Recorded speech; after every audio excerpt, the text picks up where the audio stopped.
أهلا بكم من جديد مع فيلم جديد. فيلمنا النهاردة بيبدأ من الولايات المتحدة الأمريكية مع السيد روبرتو. هو شخص عايش حياة روتينية هادية وبيصحى من النوم الصبح وبيستعد علشان يروح شغله، وبيكون شخص منظم وبيحسب كل حاجة في حياته بالدقيقة والثانية. وبينزل روبرت من بيته وبيركب المترو وبيروح على شغله اللي بيكون في مصنع خشب كبير. وقت الاستراحة بيكون قاعد روبرت يتكلم مع زميله رالفي، وبنعرف ان رالفي عنده اختبار لوظيفة حارس امن، وان روبرت بيساعده علشان يقلل من وزنه. وبعد ما روبرت بيخلص شغله بيرجع للبيت وبيجهز لنفسه الاكل وبيرتب البيت، وبعدها بيقعد يقرا في الكتاب زي كل يوم. لكن فجأة بيحس بالملل وبيقرر انه يروح للمطعم علشان يكمل قراية الكتاب هناك. وبيكون بيقرا كتاب اسمه الراجل العجوز والبحر، وبتتكلم بنت معاه وبتسأله لو كان الراجل العجوز اصطاد السمكة، وبيرد عليها روبرت وبيقول لها لسه بيحاول يصطادها. وبعدها بتدفع البنت الحساب، وقبل ما بتخرج من المطعم بتطلب من روبرت انه يبقى يحكي لها باقي قصة الكتاب. وتاني يوم بيروح روبرت شغله وبيتكلم زمايله معاه وبيسألوا عن الوظيفة اللي كان بيشتغلها قبل ما يشتغل في المكان ده، وبيرد عليهم وبيقول لهم انه كان بيشتغل مشرف لتحسين الأداء في فرقة وبيقدم لهم حركات رأس. وبالليل بيروح روبرت المطعم كالعادة وبيقابل نفس البنت مرة تانية وبتتكلم معاه وبتسأله عن باقي القصة اللي كان بيقرا فيها. وهو بيحكي لها بتيجي مكالمة للبنت من صاحب الشغل بتاعها واللي اسمه سلافي، وبيقول لها ان في شخص مستنيها في العربية قدام المطعم. وبيكون واضح ان البنت مش عاوزة تروح مع الشخص ده،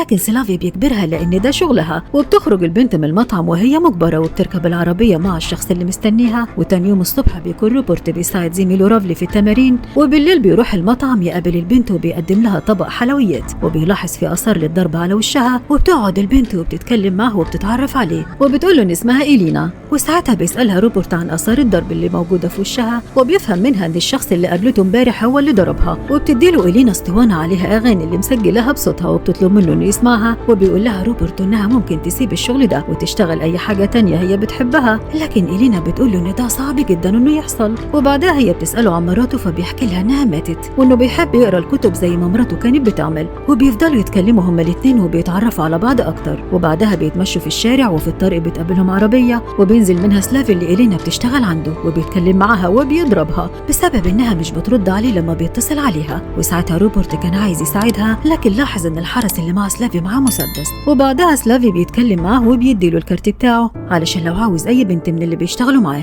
وتاني يوم بيروح روبرت للمطعم وبيلاحظ ان إلينا ما جاتش، وبيتكلم مع صاحب المطعم وبيسأله عنها، وبيعرف منه انها في المستشفى بسبب ان في شخص ضربها. وبعدها بيروح للمستشفى علشان يطمن عليها، وبيلاقي ان حياتها خطيرة. وبيشوف صاحبتها مندي وهي قاعدة معاها وبتطمن عليها. وبعدها بتخرج مندي علشان تشرب القهوة، وبتكون حزينة ومتوترة لدرجة انها بتوقع القهوة على الارض. وبيروح روبرت وبيساعدها وبيطمن عليها، وبيدور حوار بينهم وبيسألها عن إلينا. فبتحكي له ان سلافي ضربها علشان ضربته وعشان كده هو ضربها بوحشية. وبتقول له كمان انه قبل كده ضرب بنته وشوه وشها علشان تكون عبرة لباقي البنات. وبتعرفه كمان انه بيحاول يمنع إلينا انها تعيش حياتها بطريقتها الخاصة وبيهددها دايما. وبعدها روبرت بيشوف الكارت بتاع سلافي وبيقرر يروح للمكان الموجود فيه علشان يتكلم معاه. وفعلا بيروح للمكان وبيتكلم معاه وبيديله مبلغ من الفلوس مقابل حرية إلينا، لكن سلافي بيرفض وبيقول له ان الفلوس دي بتخليه ياخد إلينا لمدة شهر واحد بس. وبيبدأ يسخر منه هو ورجالته، وبياخد روبرت الفلوس وبيفتح الباب علشان يمشي، لكن قرر انه يقفل الباب وبيرجع تاني. وقف يحسب عدد رجالة العصابة الموجودين في المكان والأسلحة اللي معهم، وبيظبط الساعة بتاعته على وقت معين. وبعدها بيهجم على سلافي ورجالته وبيقتل فيهم واحد ورا التاني بكل شجاعة، وهم كمان بيحاولوا يهجموا عليه ويقتلوه، لكن روبرت بيقدر انه يقتلهم كلهم وبيخلص عليهم في خلال ثواني. وبعدها بيقعد يتكلم مع سلافي قبل ما يموت وبيقول له ان إلينا هتكمل حياتها، وبيعرفه انه كان لازم ياخد الفلوس ويحافظ على حياته. وبعدها بيرجع روبرت البيت وبيكمل حياته بشكل طبيعي. وبتنتشر الأخبار عن جريمة قتل أفراد عصابة اللي هو قتلهم، وبيتغير المشهد وبيكون في شخص وصل للمدينة اسمه تيدي، وده بيكون فرد من عصابة روسية واللي كان سلافي ورجالته شغالين معاهم. وبيروح للمكان اللي حصلت فيه جريمة القتل وبيبدأ يحقق في الحادثة ويحاول يوصل للقاتل. وبيقابل ضابط شرطة فاسد اسمه فرانك وبيتكلم معاه وبيعرفه ان زعيم العصابة فلاديمير بعته علشان يحل المشكلة دي، وبيطلب منه انه يلاقي معلومات عن الأشخاص اللي قتلوا سلافي ورجالته. وفي نفس الوقت ده بيكون روبرت في شغله وبيعرف ان زميله رافلي استقل من الشغل، وبيروح للمطعم بتاعه علشان يطمن عليه. وبيتكلم رافلي معاه وبيقول له ان المطعم بتاع امه حصل فيه حريق، وعشان كده هو قرر انه يفضل معها ويساعدها. وبيقرر بيقرر روبرت برضه انه يساعدهم ويرتب معاهم المطعم هو كمان.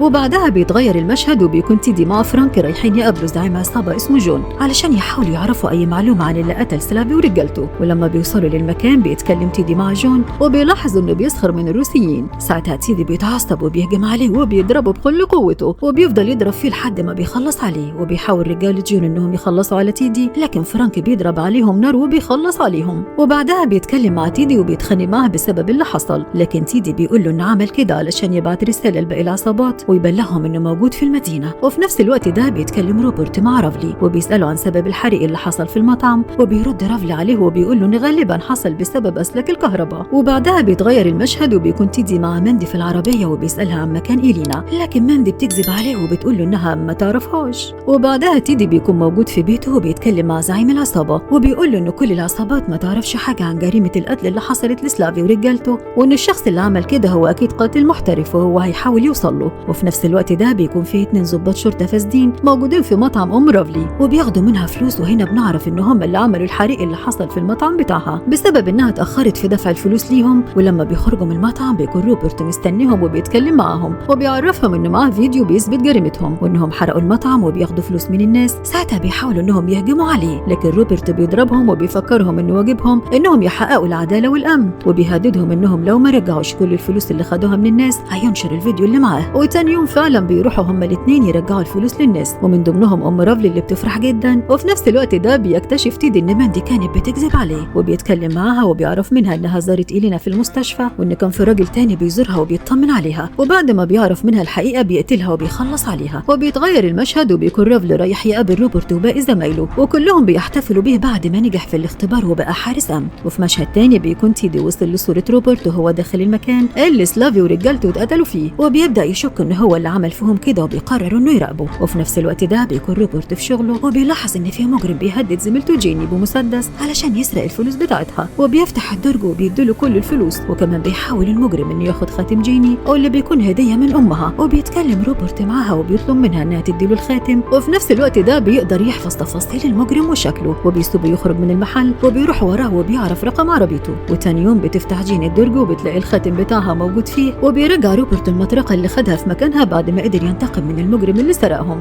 وبالليل بيروح تيدي البيت روبرت وبيتكلم معاه وبيقول له انه بيحقق في قضية قتل ال5 اشخاص اللي اتقتلوا في المطعم الروسي. وبيرد روبرت عليه وبيقول له انه كان موجود في المطعم ده يوم الحادث لانه كان بيتعشى هناك. وبيوريه تيدي صورة ماندي وبيسأله لو كان يعرفها، وساعتها روبرت بيعرف انها ماتت. وكمان بيتأكد ان تيدي مش ضابط لانه بيرفض يديله اي كارت يثبت هويته. وبعدها تيدي بيبدأ انه يراقب روبرت في كل مكان وبيحاول يعرف عنه كل المعلومات. وفي نفس الوقت بيبدأ روبرت يستعد ويحط كاميرا مراقبة في بيته، وبالليل بيروح المطعم وبيلاحظ ان تيدي بعت شخص علشان يراقبه. ولحد هنا بيكون خلص الجزء الاول من الفيلم. استنونا في الجزء الثاني، والسلام.